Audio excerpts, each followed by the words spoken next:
الحمد لله رب العالمين، والصلاة والسلام على أشرف الأنبياء والمرسلين وعلى آله وأصحابه وأهل بيته أجمعين. بعداً السلام عليكم ورحمة الله وبركاته.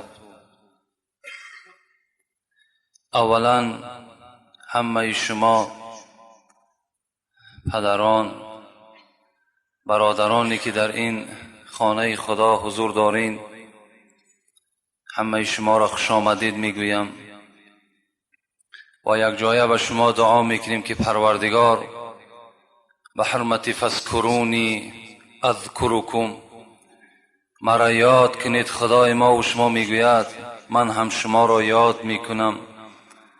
به حرمت این ماه مولود پیغمبر خدایا طاعت عبادت هایی که الحال این بندگانت انجام میدهند به درگاهت خداوندا قبولش بسازی و خدایا آن ثواب و آن اجرهایی که در این نماز و در سایر عبادت هایی که بندگانت انجام میدهند موجود هست، خدایا ما را با نصیب بسازی.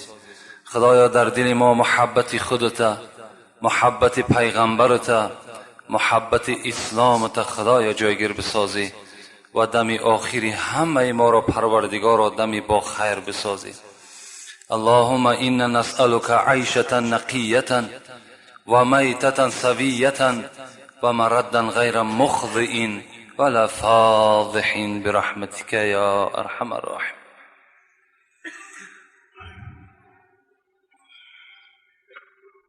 چیزهایی که جمعه های پیشین داشتیم، اینها در باب اثبات عذاب قبر و سوال و جواب هایی که به ما ارسال شده بود جوابگردانی کردیم و جمعه پیشین با شما وعده کرده بودیم که در باب دوست داشتن پیغمبر خدا کمی با شما صحبت میکنیم. مادامی که این ماه مولود پیغمبر خداست، خوب میشد، البته فرصت بر ما میشد که تا که از تاریخ اولی ولادت پیغمبر با شما حکایه ها میکردیم، لیکن خدا خواسته باشد در بین هر یک موضوع هایی که میگذرانیم کمی یادآوری از سرگذشت حیات این پیغمبرمان ما و شما آگاه میشویم. مولودی که روز شنبه این مسجد ما گذرانید، بسیاری از برادران در این معرکه بی نهایت سهم کلانی گذاشتند، خراجات های جانی و مالی کردند. خدای مهربان این برادران دائما سربلند و دولت‌های زیاده خدایا نصیب و روزیشان بسازی و از شفاعت پیغمبرت این برادرانی که در این معرکه ما دست یاری دراز کردند خدایا با نصیبشان بسازی. اعوذ بالله من الشیطان الرجیم، بسم الله الرحمن الرحیم. سوره واللیل دیدم وصف گیسوی شماست. سوره واللیل دیدم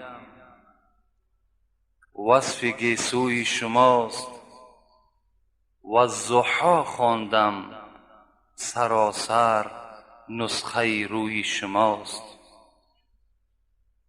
پایه پایه تا به سوی قاب قوسین آمدم، پایه پایه تا به سوی قاب قوسین آمدم، چون نظر کردم صفات تاک ابروی شماست.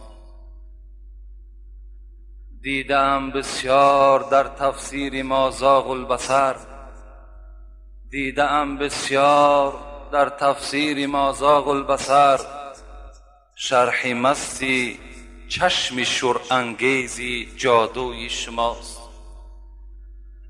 حرف حرف سوره یوسف فرو خواندم شب، حرف حرف سوره یوسف فرو خواندم شب، ذره از آفتابی حسن دلجوی شماست. بانگ تبتم فادخلوها خالدین اندر جنان، بانگ تبتم فادخلوها خالدین اندر جنان، چون به گوش جان شنیدم از سر کوی شماست.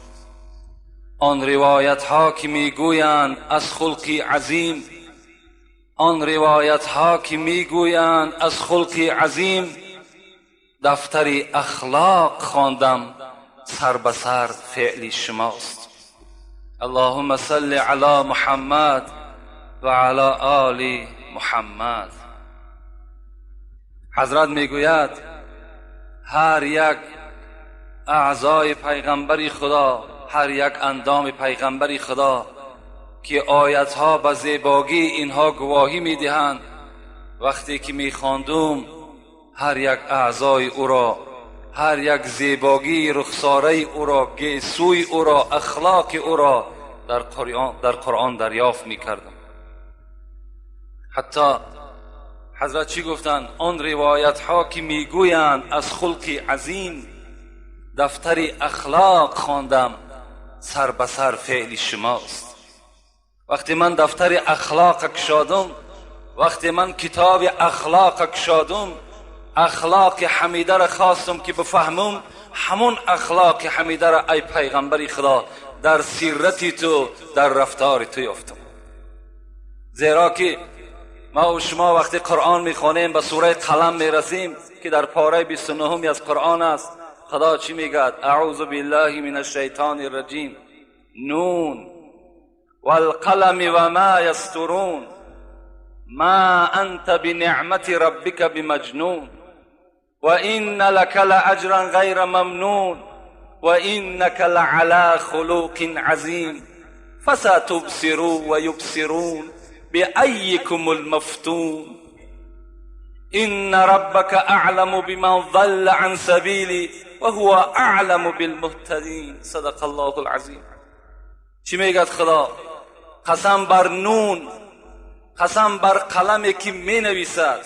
مفسران میگویند نون این دوات است، دوات گفته رنگ میگن. قسم بر آن قلمی که رنگ گرفته شد و او نویساند. چی را نویساند؟ از اول پیدایش دنیا تا آخر دنیا را خدا امرش کرد قلم بنویس، کتابت کرد. خدا گفتش ساکت شو، ساکت شد. ما انت بنعمت ربک بمجنون. وقتی مشرکان عرب که پیغمبر خدا را دیوانه گفتند، وقتی پیغمبر که گفت من پیغمبر خدا هستم، شما را به سوی یگانگی خدا میخوانم، چیش گفتن؟ گفتن این دیوانه هست. بعض مشرکان چی گفتن؟ نه، گفتن دیوانه نیست، با گمراه ماننده است. بعضی ها گفتن نه گمراه است و نه دیوانه است، بلکه این شیطان است. خدا برای حبیبش دلتیی کردن چی گفت؟ ما انت بنعمت ربک بمجنون. ای محمد تو مجنون نیستی، ای محمد تو دیوانه نیستی، تو گمراه نیستی، تو شیطان نیستی، بلکه این نعمت پیغمبری است که ما بر تو نصیب کردیم. و این لک لاجرا غیر ممنون. محمد این مشرکا به تو بسیار آزارها میدهند. تو نو بعثت شروع کردی، تو نو پیغمبری را دفترش کشادی، نو مردم به سوی یگانگی خدا میخوانی، لکن تو را بی نهایت مشقت دهشتی بسیار میارند. لکن چکار میکنم؟ و این لک لاجرا غیر ممنون. من تو را به حساب دیگر اجر میتم، تو به حساب میگیری، فقط تو تحمل کن، تو صبر کن. در دوام چی گفت خدا؟ و این لک لاجرا غیر ممنون و اینک لعلی خلق عظیم. محمد تو چگونه یک رفتار خوبی داری؟ ای محمد چگونه تو یک فعل خوبی داری؟ چگونه یک گفتار ملایمی داری؟ خدا خلق محمد تعریف کرد، رفتار محمد تعریف کرد. حضرت بیهوده نگفتند آن روایت ها که میگویند از خلق عظیم، دفتر اخلاق خواندم سر به سر فعل شماست. البته این قرآن خودش گواهی میدهد. عایشه صدیقه که همبستر پیغمبر خدا بود، در تفسیرها همه تفسیرها بیانش میکنن. در تفسیر همین آیت وقتی پرسیدنش خدا محمد وصف میکند که بی‌نهایت فعل خوب داری، آیا چگونه بود فعل محمد؟ عایشه چی گفت؟ کان خلوقه القرآن، گفت فعل محمد قرآن است. گفت از قرآن دیدی فعل شد، ملایمی و فضیلت قرآن میدانین، این گفت رفتار محمد است. حضرت خود میگوید ان الله بعثنی لاتمم مکارم الاخلاق، خدا مرا برای چی فرستاد؟ تا که من اخلاق مکارم مکرمه، یعنی عالی ترین مکارم اخلاق به مردم بفهمانم که اخلاق چی هست. ادبنی ربی فاحسن تأدیبی، پروردگار مرا ادب داد. گفت محمد چی نیکو ادب داشتم. ببین وقتی رسول اکرم فعلش که خوب بود، رفتارش که خوب بود، حسن خلق داشت، ما و شما باید پیروی رسول اکرم باشیم. باید ما و شما فعل خوب داشته باشیم، گفتار خوب داشته باشیم، رفتار خوب داشته باشیم. حتی رسول الله چی میگه؟ اکمل المؤمنین ایمانا احسنهم خلقا، کدام شما ای امتی من ایمانش کدام شما مکمل است؟ ایمان همون انسانی که فعل خوب دارد، رفتار خوب دارد، گفتار خوب دارد، از دست یک کسی آزار نمییابد، از زبان یک کسی آزار نمییابد. ما شیء اثقل فی المیزان یوم القیامت من حسن الخلق.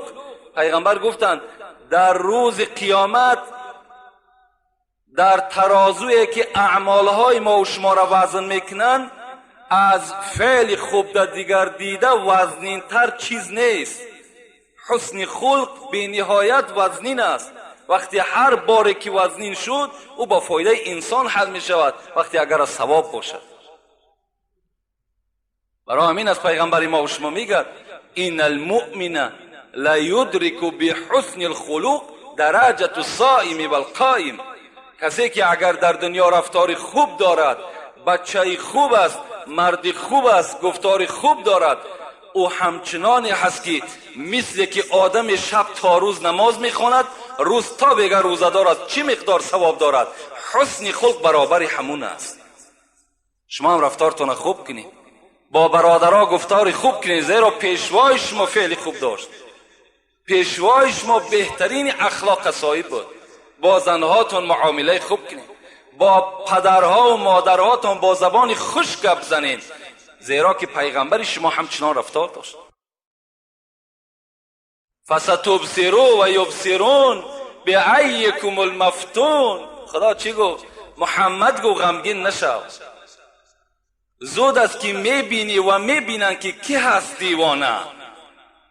زود است که روز قیامت میآید، این مشرکانی که تو را پیوسته آزار میدهند میبینن که دیوانه کی هست، گمراه کی هست، شیطان کی هست. فستبصروا و یبصرون بایکم المفتون. مفتون اوجا میبینن کی هست. ان ربک اعلم بمن ضل عن سبیلی و هو اعلم بالمهتدین.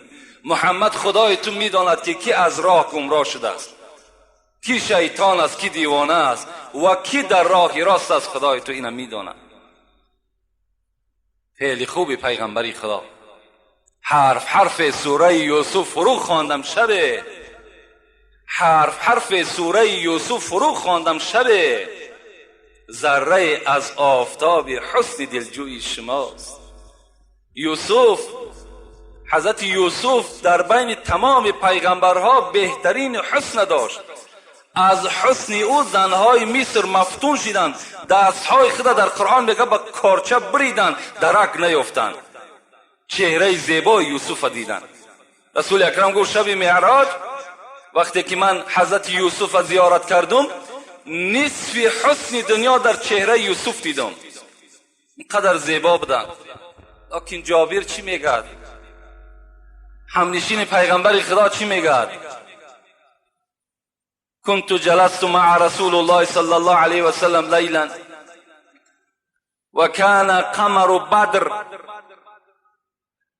شب میگه در پهلوی پیغمبر خدا نشستم. حضرت جابر میگوید ماهتاب میگه همون شب 15مش بود. آسمان بی نهایت روشن بود. ماهتاب دیده از آسمان در روشنتر بود. نظرت الى وجه رسول الله صلی الله علیه وسلم مرتا و الى القمر مرتا. حضرت جابر میگوید یک بار چهره پیغمبر را نگاه میکردم، یک بار دیگر چهره ماهتاب روشن نگاه میکردم. قسم به خدا که چهره محمد میگه از ماهتاب دیده روشنتر بود. محمد زیبا بود. حسن محمد از حسن یوسف گذشته بود. رسول اکرم چنان روشنی بودند حتی حدیثهای صحیح پیغمبر روایت میکند که در خانه داخل میشدن روشنی خانه را فرا میگرفت. میگه بوی خوشش تمام کوچه ها را میگه بسته میکرد.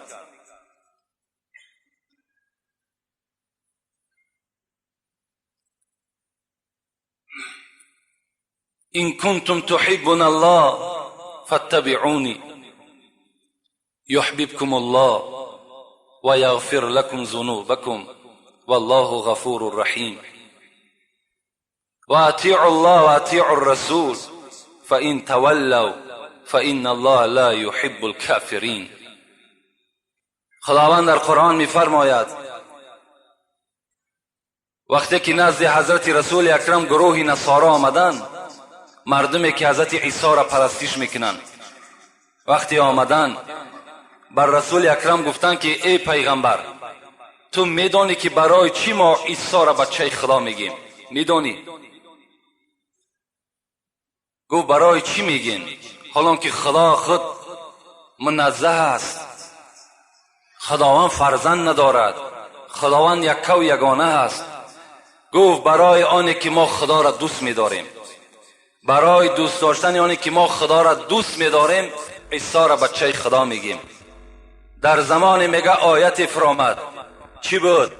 این کنتم تحبون الله فاتبعونی یحببکم الله و یغفر لكم ذنوبکم والله غفور رحیم. جبرائیل امین آیت فراورد گفت محمد بر این گروه نصارا بگو که خداوند میگوید اگر شما دعوا دارین که خدا را دوست می‌دارم، اگر دعوای شما حقانی باشد پیرو محمد شوین، پیرو محمد شوین. خدای شما یحببکم الله، خدا شما را دوست می‌دارد و یغفر لكم ذنوبکم، به سبب دوست داشتنتان باز گناههای شما را خدا مغفرت می‌سازد. والله غفور رحیم، خدای شما بی نهایت غفور رحیم است. شما پیرو محمد چین. اطیع الله اطیع الرسول، خدا را وقتی شما میخواهید که اطاعت کنین اطاعت محمد بکنین. فان تولوا، اگر شما نخواهید که بر محمد پیرو شوین، فان الله لا يحب الكافرین، یقین بدانین همه شما کافر هستین، خدا کافر را دوست نمی‌دارد. این گروه نصارا را همچنان خداوند جواب گردانید. کجاست همون پیروای عیسی که امروز نظر به همین آیت های کریمه کنند؟ کجاست همون پیروای عیسی جاهلی که امروز به سوره صف نظر کنند که خود عیسی چی میگه؟ اذ قال عیسی یا بنی اسرائیل اینی رسول الله الیکم مصدقا لما بین یدی من التورات و مبشرا بالرسول یأتی من بعدی اسمه احمد فلما جاءهم بالبینات قالوا هذا سحر مبین صدق الله العظیم. خدا چی میگوید؟ میگوید ای محمد همین عیسی که 530 سال یا 540 سال پیش از تو گذشتگی هست، همین عیسی در بین همین بنی اسرائیل برآمد کرد، گفت ای بنی اسرائیل من بر کتابی که در پیش دارم این از موسی بود، من بر این باوری داشتم. امروز انجیل عیسی، انجیل من آمد، شما چنگ زننده بر انجیل من باشید. لکن فراموش نکنین که بعد من پیغمبری می آید که خاتم النبیین است. پیغمبری بر همون انسان ختم می شود. اسمه احمد، نامی او احمد است. شما بر همون انسان چکار کنین؟ پیرو شین. پیغمبر ما و شما در آسمان به نام احمد مشهور است، در روی زمین به نام محمد مشهور است. عیسی پیروان خودش دلالت به چی میکند؟ دلالت به چنگ زدن به سوی رسول اکرم میکند. در دیگر جای قرآن خداوند چی میگوید؟ النبی اولی بالمؤمنین من انفسهم و ازواجه امهاتهم. پیغمبر بر شما از نفسهاتان دیده باید محبوب تر باشد و زنهای پیغمبر مادرای شما هستند. وقتی که جنگ تبوک میگد آغاز شد، رسول اکرم اعلان کرد که همه مردم مسلمان بیرون شوید و در این جنگ تبوک همراه من اشتراک میکنید. این صحابه ها چی گفتند؟ گفتند پیغمبر خدا، از پدر و مادر میپرسیم، آمده در کشونهای لشکری تو همراه میشویم و بازدید آن کسانی که دین تو را و قرآن تو را تحقیر میکنن مبارزه میبریم. آیت آمد النبی اولی بالمؤمنین من انفسهم و ازواج امهاتهم. محمد بر این امتات خبر بده که تو را باید از پدر و مادر دیده دوست بدارن. پدر و مادر کجا میپرسن؟ از تو بپرسن. از نفسها و از جانهاشون دیده تو را دوست بدارن و خبردارشون کن که زنهای تو مادرهای اینها هستند. البته به البته رسول اکرم حدیث صحیحش است لا یؤمن احدکم حتی اکون احب الیه من والدی و ولدی و الناس اجمعین. ایمان شما کامل نیست ای امت من تا زمانی که شما مرا از پدر و مادرتان، از فرزندهای جگرگوشتان و از تمام مردم و از مال و انجام و پول و خانه که دارین و از جانهایی که در وجود دارین، از این دیده مرا دوست ندارین، ایمان شما کامل نیست. در اصل خدا ما و شما را منت میکند که ای بندگان، ای تخم انسان، پیش از آنی که محمد بر زمین نیامده بود و این کانوا من قبل لفی ضلال مبین، شما گمراه بودین. شما نمیدانستین انسان چی هست، شما نمیدانستین خدا چی هست، شما انسان اخلاق نمیدانستین چی بود. روز رسول اکرم آمد دنیا منور شد. روز رسول اکرم آمد انسان قدر و قیمتش پیدا شد. همه ای طفیل پیغمبر خدا شد. ما و شما را خداوند منت میکنه. حضرت عمر میگه در معرکه بودن، گفتن یا رسول الله انت احب الی من کل شیء الا نفسی. پیغمبر خدا، من تو را از پدر و مادرم دیده، از فرزندهام دیده، از خانم دیده، از مال و انجام، از تمام یار و رفیقم دیده، تو را دوست میدارم، لکن بغیر جانم، جان خودم دوست میدارم. رسول الله گفتن لا یا عمر، تا اگر از جانت هم دیده مرا دوست نداری ایمان تو کامل نیست. عمر حضرت چیکار کردن؟ حضرت میگه در تفکر رفتن، گفتن من همان عمری نبودم که شمشیر در دستم بود، میخواستم سر محمد ببرم. این امروز قدر من، این قیمت من در بین تمام مسلمان ها پیدا شد، طفیل محمد بود آخر. و ایلا من کی بودم؟ و ایلا من کی بودم که رسول اکرم از من دعا طلب میکند؟ من از کی؟ من از صحابه رسول اکرم به این درجات رسیدم. و ایلا من هم سگ از سگای دوزخ بودم. اگر همراه ابو جهل، همراه ابو لهب از دنیا میگذشتم، مثل اونا دوزخی بودم. من این شرافت و درجاتی که رسول اکرم گفت قصر عمر در جنت دیدم، من را طفیل رسول الله یافتم. میگه گشته گفتن یا رسول الله انت احب الی من کل شیء حتی من نفسی. پیغمبر خدا، از پدرم دیده، از مادرم دیده، از فرزندهام دیده، حتی از جانم دیده، من تو را دوست میدارم. رسول الله چی گفت؟ یا عمر الان تمت سعادتک، الان ایمان تو کامل شد، نیکبختی نصیب تو شد ای عمر. صحابه ها پیغمبر خدا را به نهایت دوست می داشتند. یک صحابه بود به نام مصعب ابن عمیر، جوان بود. رسول اکرم میگد وقتی که من با همراهی مصعب در مدینه منوره بودیم، پدر و مادر مصعب بسیار به دولت بودند لکن ایمان نداشتند. این مصعب میگد پنهانی از پدر و مادرش ایمان آورده بود. وقتی که رسول الله میگد در کوچه ها سیر میکرد مصعب، بهترین لباس هایی که 200 درهم بود در تنه همین مصعب بود. بای بچه بود میگد. پنهانی آمد میگه بر من ایمان آورد. وقتی میگه ما احوالمان که تنگ شد، دیگر آزار و مشقت این مشرکان که زیاد شد، به حبشستان میگه سفر کردیم. و این مصعب میگه پنهانی از پدر مادرش از خانه بیرون شد و پیما شد، به حبشستان میگه آمد. من به شما محبت صحابه ها را گپ میزنم. وقتی میگه بر حبشستان آمدیم، بی نهایت احوال من بد بود، خوردنی نداشتیم، آب زیادتی نداشتیم، همه با یک چینک معینی بود. میگه این رسول اکرم میگه من در زیر یک درخت نشسته بودم، بناگاه با پیش میگه همین مصعب گذشت.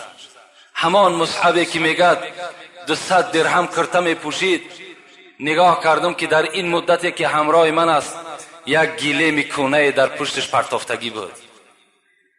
حضرت میگه چندین جای گیله میگه دریدگی بود.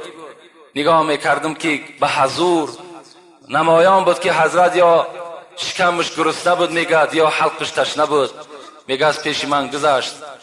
دیگر میگه من طاقت نکردم، ایمانداری مصعب را که دیدم میگه دیگر گریان شدم. رسول اکرم میگوید وقتی میگه اندک روز از بین گذشت، به ناگاه اعلان جنگ شد که فردا یک قبیله با شما اعلان جنگ دارد. رسول الله همه صحابه ها را میگه خبر کردم. فردا میگه با میدان جنگ وقتی که در آمدیم، بیرق میگه مصعب گرفت. این بیرق برداشتن البته کار خیلی یک آدمی به غیرت در کار است که بیرق بردارد. بیرق برداری این نشانش همین است که یعنی دل مسلمان ها را باز قوت زیادتر میکند، روحیه مسلمان را به قوت میکند. میگه نگاه کردم که همان بیرق در دستش است و میگه بی نهایت جنگاوری میکرد. به ناگاه میگه همان دستی که بیرق داشت میگه از دست یک مشرک زده شد.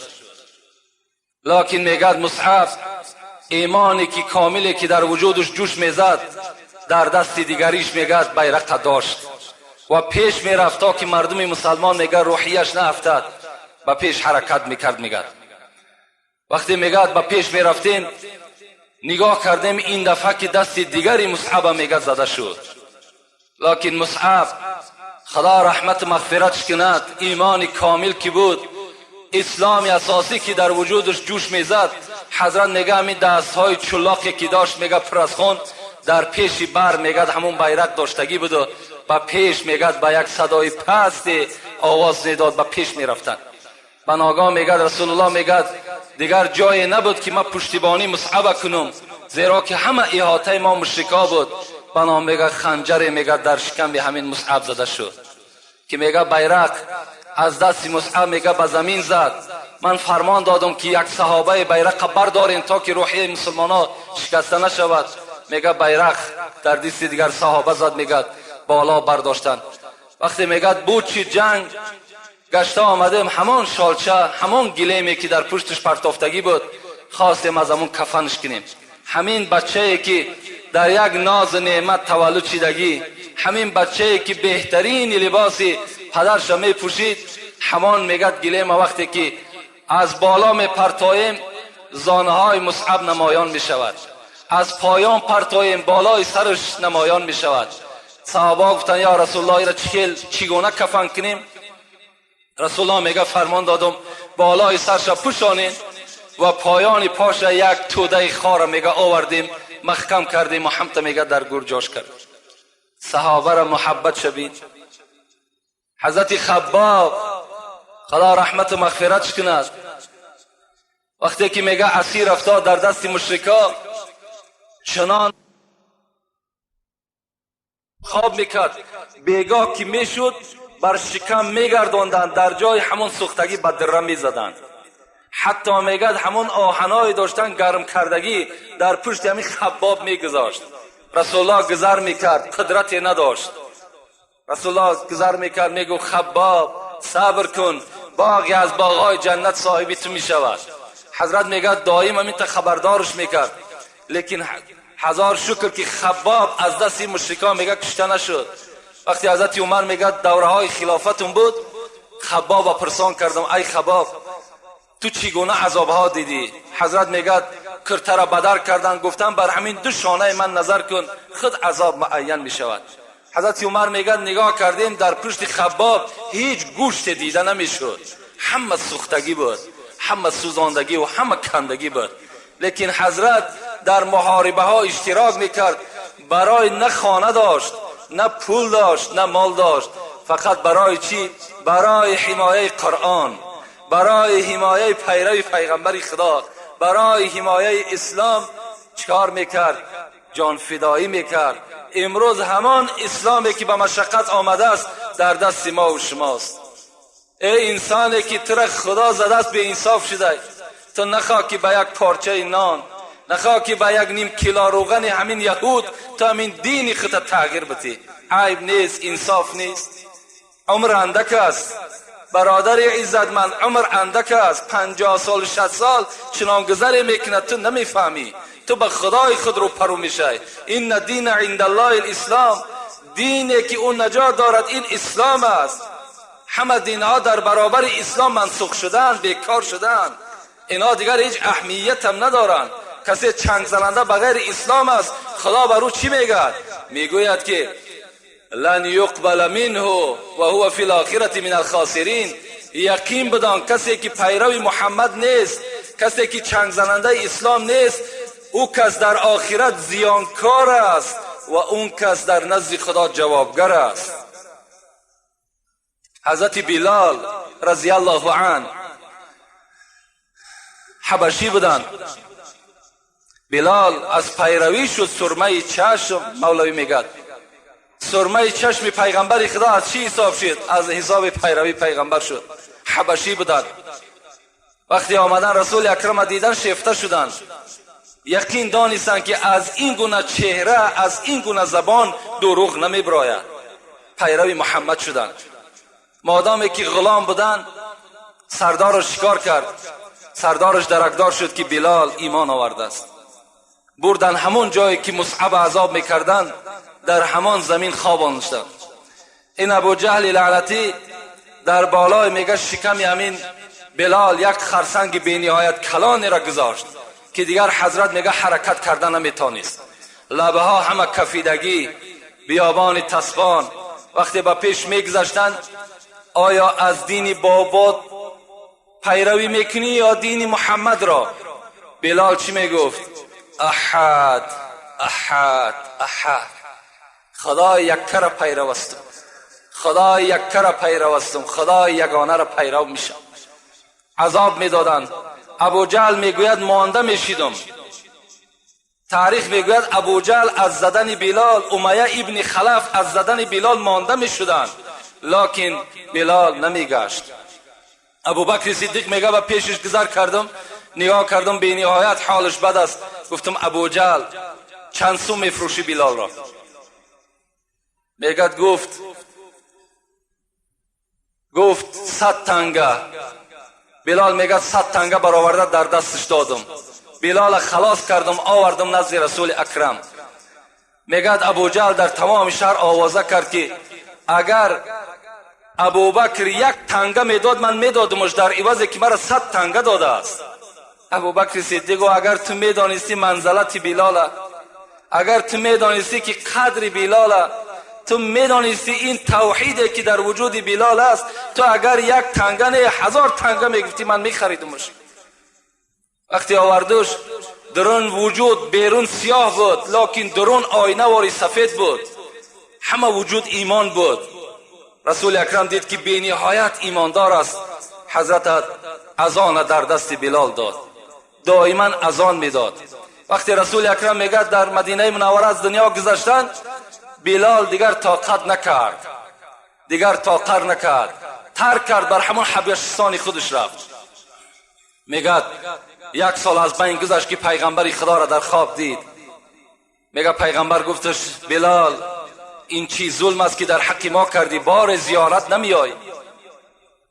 بلال میگه در خواب گفتمش رسول اکرم من دیگر در مدینه دور دادن نمیتونم، هر وقتایی که قبر مبارک تو را میبینم دیگر من طاقت مدینه دا زندگی کردن نداشتم. میگه مادامی که خواب دید حضرت میگه گشته آمدم به مدینه. وقتی میگه مدینه در آمدم، امام حسین که میگه خیلی کلانسال شده بودن، مرا گفتن که مثل همون دوره پیغمبری خدا نمیبرای ای بلال یک بار دیگر اذان بتی. میگه این یارای بهشتی را دیگر گپشون رد کردن نتونستم، بالای منبر برآمد. میگه وقتی که میگه بلال اذان گفت الله اکبر، مثل که دوره پیغمبر در اذان میگفت، تمام زنها و مردها میگه زنده شدن، گویا که محمد زنده باشد. همه میگه از خانه ها بیرون شدن. حضرت میگه رسید اشهد ان لا اله الا الله، اشهد ان لا اله الا الله، اشهد ان محمدا عبده و رسوله گفتگی ده از حش میگه غلطیدن. نام محمد بر زبان کران میگه حضرت در جاش غلطیدن. وقتی میگه به یک میدانی که شادی آوردنش، حضرت علیه میگه چنان محبت جوش میزد، میگفتن اولاد اجدادش میگفت که وا مصیبتا، امروز بلال از بین ما میرود. بلال باشد چی میگو؟ غدا القا محمدا و صحبه، چی خوشی است که فردا محمد با همراهی صحابه هاش زیارت میکنم. چی خوب است که من فردا در جنت با این یارایی که داشتم با اینا ملاقات میکنم. با همین شیرینی محبت پیغمبری خدا تلخی جان حضرت میگه دیگر هیچ حس نکرد. بین محبت صحابه ها را بین، محبت صحابه دیگر به نام هلال بود. شاید شنیده باشین، من به شما پیوسته این محبت صحابه ها را میگم، بعداً محبت خودتان با محبت صحابه مقایسه کنید. رسول اکرم میگه ما جمع یک جایه میگه در مسجد نشسته بودیم، اطراف من میگه پر از صحابه ها بود. به ناگاه میگه گفتم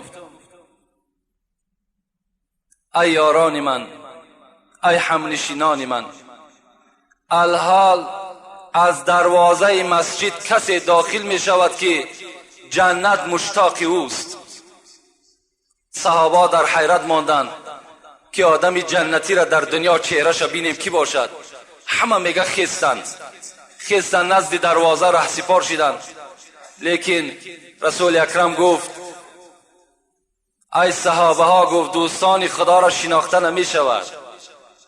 آن کسی که الحال وارد مسجد می شود که مشتاق جنت مشتاق اوست، شما او را نمی شناسید. صحابه میگه گشته آمدن در اطراف پیغمبر مثل پروانه نشستند. به ناگاه میگه یک مرد در آمد، قد دراز داشت و سیاه‌پوست بود. این بلال نبود، این هلال بود. به نزدیک رسول اکرم آمد، با پیغمبر خدا میگه سلام کرد، در پیش پیغمبر خدا نشست. رسول الله میگه وقتی من نظر به چهره هلال کردم، چشمهاش میگه در قعر سرش رفته بود از گشنگی. میگه گفتم هلال اگر اجازت باشد طعام برای تو مهیا کنم تا که افطار کنیم. میگه هلال گفت پیغمبر خدا من نظر کردم که اگر با پیغمبر خدا ملاقاتی شوم 3 روز روزه میگیرم. امروز که خدا مرا نصیب دیدار تو کرده است، من 3 روز روزه میگیرم. رسول الله میگه گشته گو هلال وقتی که بعد 3 روز روزه تا میشکای در حق محمد دعا کن. هلال میگه گشته گفتن یا رسول الله شما نجات یابنده هم در دنیا و هم در آخرت هستین. شما آفتابی هم دنیا و هم آخرت هستین. شما دعای هلال ده هیچ احتیاج هم ندارین. چگونه ای که عمر میگوید من وقتی که مکه مکرمه میگد فتح شد، اسلام وقتی غلبه کرد در مکه مکرمه، من اراده کردم که رفته یک عمره کنم در خانه کعبه. پیغمبر خدا میگه به جانب من گشت گفت عمر اشرکنا بشیء من دعائک ولا تنسنا. عمر وقتی تو عمره میکنی و عمره را بود میکنی، یعنی حج بود میکنی، محمد را فراموش نکن، در دعات مرا وابسته بکن، در حق من دعا کن. عمر میگه وقتی این سخن من از زبان رسول اکرم شنیدم، برای من دیگر دنیا و آنچه که در دنیا بود مثل این کلمه مرا خشنود نکرد که محمد از عمر دعا طلب میکند. هلالم همچنان از پیغمبر خدا گفتن شما احتیاجی دعا ندارین ای پیغمبر خدا، لکن خدا داناست که آیا این 3 روز دیگر من حیات دارم یا ندارم. میگه از نزد رسول اکرم بیرون شدن. از بین میگه چند روز، شاید 1 روز، شاید 2 روز گذشت که حضرت جبرائیل میگه پایان شد. گو یا رسول الله هلال از دنیا گذشت، هلال از دنیا گذشت.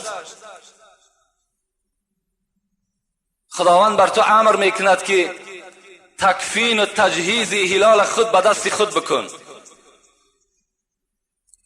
رسول الله میگد گشته گفتم جبرائیل چرا تو شتابان هستی؟ چرا سراسیمه هستی؟ گو خداوند بر من امر کرد که رسول اکرم بر فوت هلال خبر بده و بعداً رفته سری بلال بالای زانوی خود بگذار، زیرا در جای وفات کرده است که بالای سری و پر از پشه است، من مگسرانی میکنم. حضرت رسول اکرم میگد حیرت نماندم و پرسیدن که یا جبرائیل هلال در کجا از دنیا گذشت؟ گفت در خانه مغیره، غلام مغیره است، در خانه مغیره از دنیا گذشته است. رسول الله میگه به جانب صحابه گشت و گفت ای اهل اصحاب، همان جوانی که داخل مسجد شده بود و ما گفتیم که جنت مشتاق اوست، امروز جنت به این آرزوی خود نائل شد، هلال از دنیا گذشت. خدای من بر من امر میکند که تکفین و تجهیز او را و غسل او را به دست خود کن. یک جای خانه مغیره میریم. صحابه میگه یک جای خیستیم، یک جای خیستیم، میگه خانه مغیره رفتیم. مغیره دشمنی خدا بود، مغیره این دشمنی پیغمبری خدا بود. وقتی نزد دروازه مغیره ده میگه راست شدیم پیغمبری خدا، بر مغیره صدا کردن که رسول الله نزد دروازه توست. این بدبخت که رسول الله را نمیشناخت، این خدا زده که رسول الله را قدر شکی نمیدانست، چی گفت؟ گفت پیغمبر نزد دروازه من چی میکند؟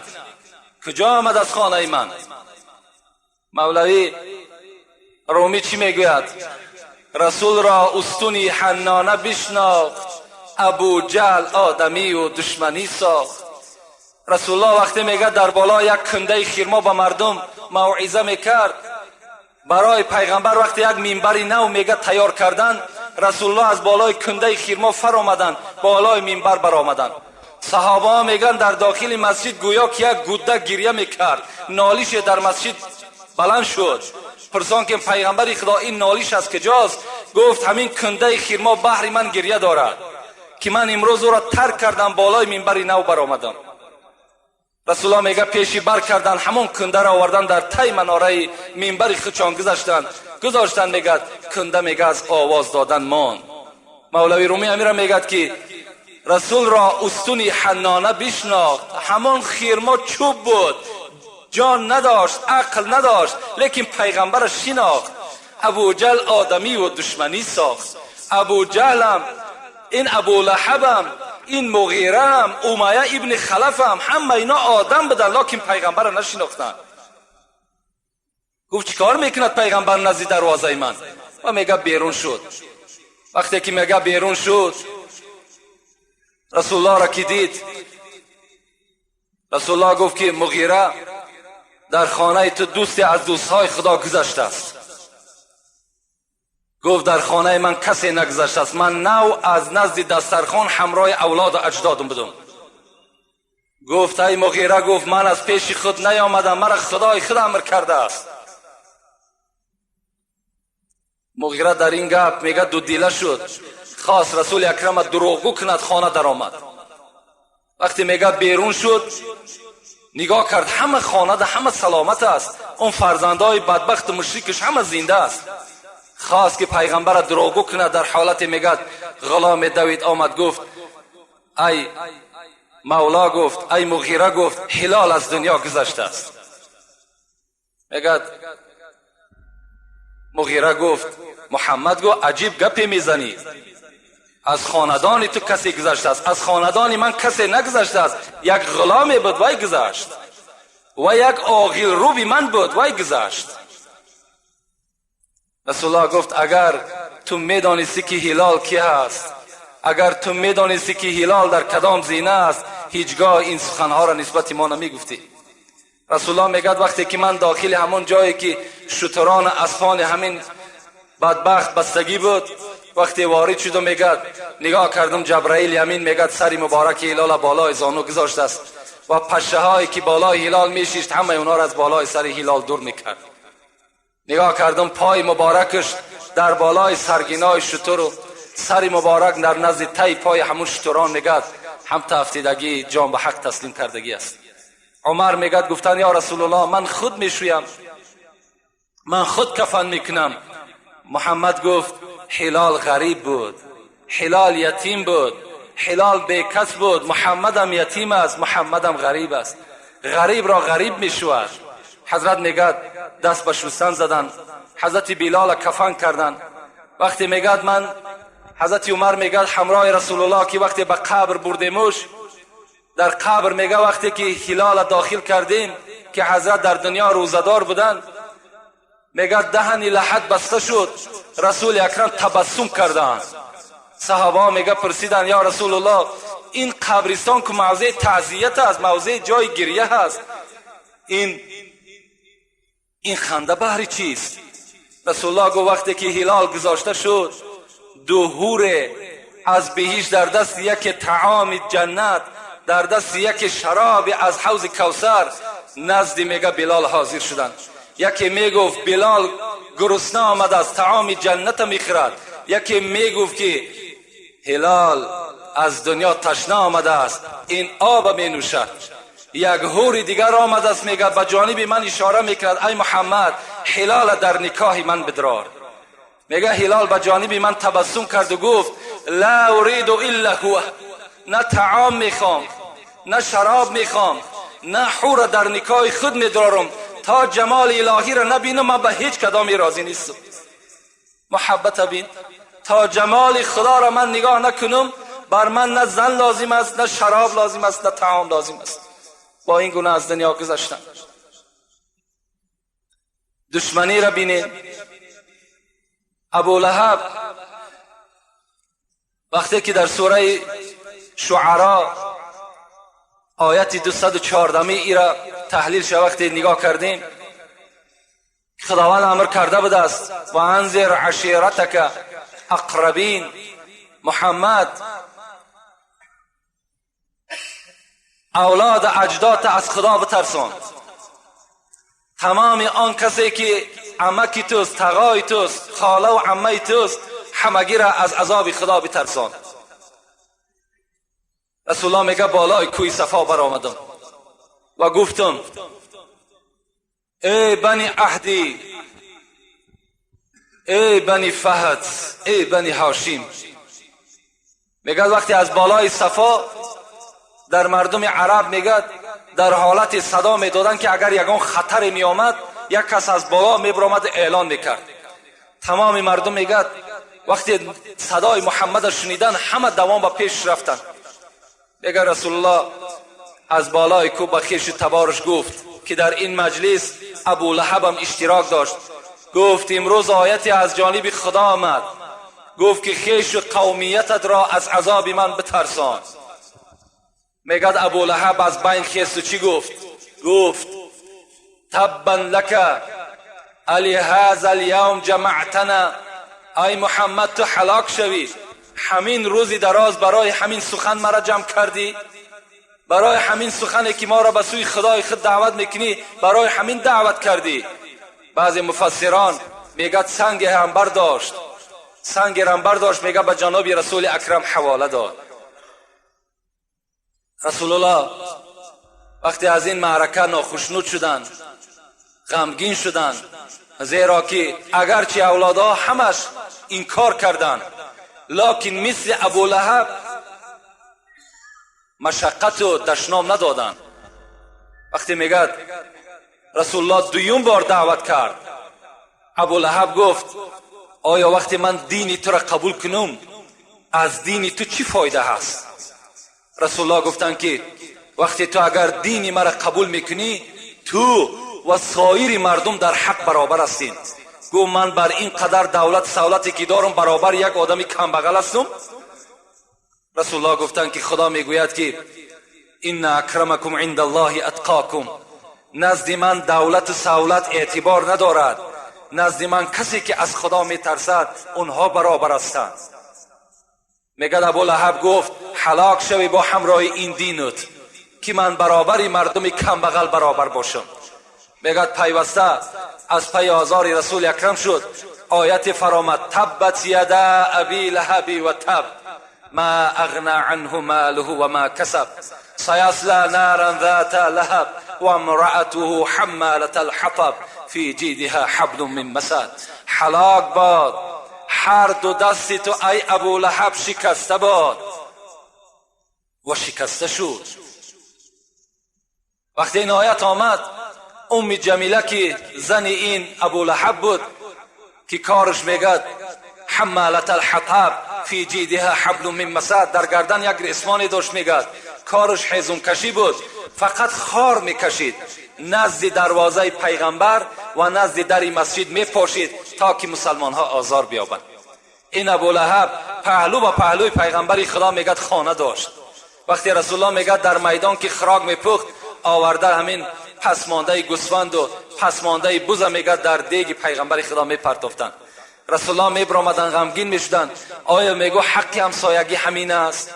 دیگر حضرت هیچ سخنی نمیگفتند مگر که یک اخلاق حمیده خوبی داشتند.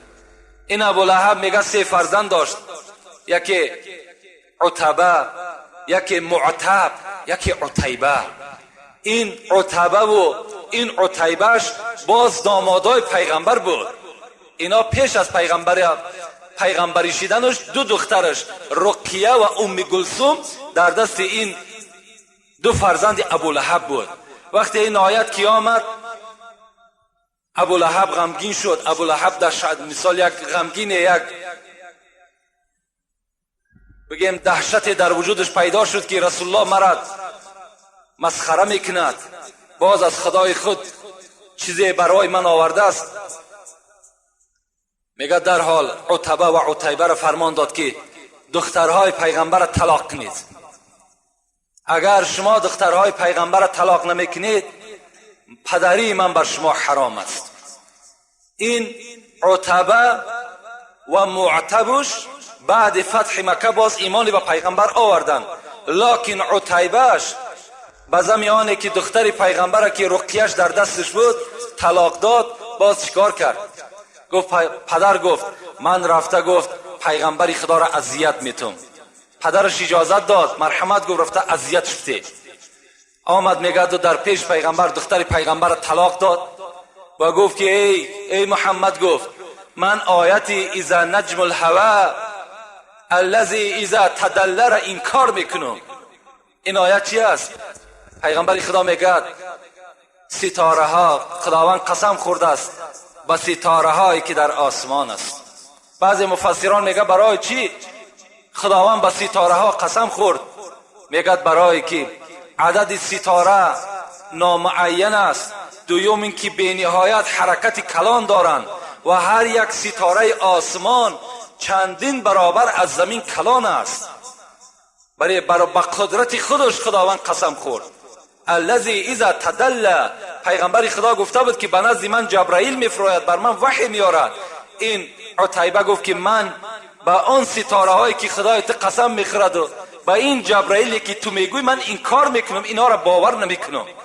باز بازم این چیکار کرد؟ میگد دهنش میگد پر از خطوف کرد و با پیغمبر خدا حواله کرد. توف به اندام پیغمبر پرتافت. صاحب قرطبی میگد هزارها شکر که میگد این توف بدبخت در چهره پیغمبر خدا نافتید. لیکن پیغمبر خدا چی گفت؟ دست برداشت گفت اللهم سلط علیه کلبا من کلابک. خدایا گفت این بدبخت، این روسیا را به سگ از سگهای خودت گفت مبتلاش بساز. ابولهب همراه 3 فرزندش دائم که تجارت میکرد به شهر سوریه میرفت. هر 3 فرزنداش قطعی میگد رهسپار شد، به شهر شام رسیدن. در یک دهه میگه قرار گرفتن. مردم این دهه آمد گفت در اینجا شیرها بسیار است، آدم ها را شکار میکنن، خوب میشد که از اینجا دورتر میرفتین. ابولهب گفت من فرزند خدمت در بین شترها میخوابانم و عسکر در اطرافش میمانم، هیچ کس بر این زیان و زلال داده نمیتواند. لیکن وقتی که خدا خواسته باشد، وقتی که قدرت خداوندی که بالای کسی نرفته باشد، اگر در داخل قصر باشد که به منزله سوزن سوراخی نداشته باشد، حکم خدا اونجا داخل می شود. میگه در بین خوابید همان سگی که از سگهای خدا را پیغمبر دعا کرده بود، شیر از شیرها میگه پیدا شد و میگه با بالای شترها میگه قدم میزد، شتر میگه از جاش نمی جنبید. آمد میگه بو میکشید، هر عسکر بو میکشید. به ناگاه میگه به راس عتیبه رسید. بر زمان میگه از گلوی این بدبخت میگه داشت و میگه پاره پارش کرد. سحر میخیزند این بدبخت در چه حالت میبینند؟ در حالتی که دعای پیغمبر خدا در حق این ناکس تأثیر کرده بود. دشمنی هم جزای خودش میگیرد. راه بد مرو که بد افتی، چاه در راه مکن که خود افتی. البته هر کسی که برای اسلام، برای قدر پیغمبر شه، برای قدر یک عالم پس کردن میخواهد، انشاءالله البته ما به خود یک خدای داریم، یک خدای داریم که قصاص همه ما را از ظالمای ما میگیرد. هر کی با شمع خدا سازد پفو، کسی میخواهد که این شمع، این قرآن، این نور اسلام خاموش کند. رومی چی میگد؟ هر کی با شمع خدا سازد پفو، شمع کی میرد بسوزد پوزی او. این شمع نمیمیرد دیگر، این روشنی قرآن باز روشن میشود، این نمیمیرد مگر پوف کننده را زبان و دهانش میسوزد. چراغ احمدی را حق بیافروخت، کسی پوف کرد ریشی خیش را سوخت. این بود مختصراً از حیات محبت صحابه های پیغمبر با پیغمبر خدا و از حیات دشمن های پیغمبر خدا که مناسبت پیغمبر چی دشمنی ها کردن و چی جزاها دیدن. البته ما و شما شنیدیم. کار کنیم که ما و شما امت نوگی زبانی نشیم. کار کنیم که هر یک زمان ایمان ما عوض نکنیم. بر سر بنده مومن مصیبت ها و مشکلات ها هر زیلش بسیار می آید. ما و شما صبر کننده باشیم. با اندک مصیبتی که بالامون می آید در حال شکست دل نشیم، بلکه چیکار کنیم تا چند محبت ما و شما قویتر و زیادتر در دل ما و شما شود. زیرا رسول الله خود گفتند مصیبت اول به سینه پیغمبرها، بعد بر عالمها، بعد بر اولیاها، بعد به جمیع مردم آمده میرسد. رسول الله را وقتی میگد ایمان می آوردن چی میگفتن؟ میگفتن مادامی بر من ایمان آوردی دروازه فقر برای تو گشاده می شود. یعنی دروازه تنگ دستی و دروازه های مصیبت بالای تو گشاده می شود. تو چیکار نکن شکست دل نشه. و آخر دعوانا ان الحمد لله رب العالمین. پروردگارا محبت پیغمبر خدا را در دل همه ما بندگانت زیادتر بساز. خدای مهربان، فردای قیامت که خود وعده کرده ای ولسوف یعطیک ربک فترضی، ای محمد زود است که من ترا بیرق شفاعت میتم تا آن زمانی که اگر تو از من راضی نشوی من بیرق شفاعت را از دست تو نمیگیرم. خدایا از این شفاعت پیغمبرت اهل این امتات برخوردار بساز. خدای مهربان روز به روز، ساعت به ساعت، دقیقه به دقیقه امت رسول اکرم در روی دنیا صفش زیادتر بساز. ربنا افتح بیننا و بین قومنا بالحق و انت خیر الفاتحین. السلام علیکم و رحمت الله و برکاته. برادرانی که در اینجا خیر احسان ها کردند، خدای خیر احسان ها را به درگاهش مقبول بسازد. مرادها و مطلوب هایی که دارن برآورده خیر، بیماری هایی که دارن خدای با بیماری های شفای کامل، شفای عاجل نصیب و روزی کند. یکی از بیماری ها اینجا بابای شفیع که محله ما چندین سال از بیمار است، نشستگی است. خدای شفای کامل و شفای عاجل این بنده هم نصیب و روزی بسازی. گذشتگانی که از ما و شما گذشتند از این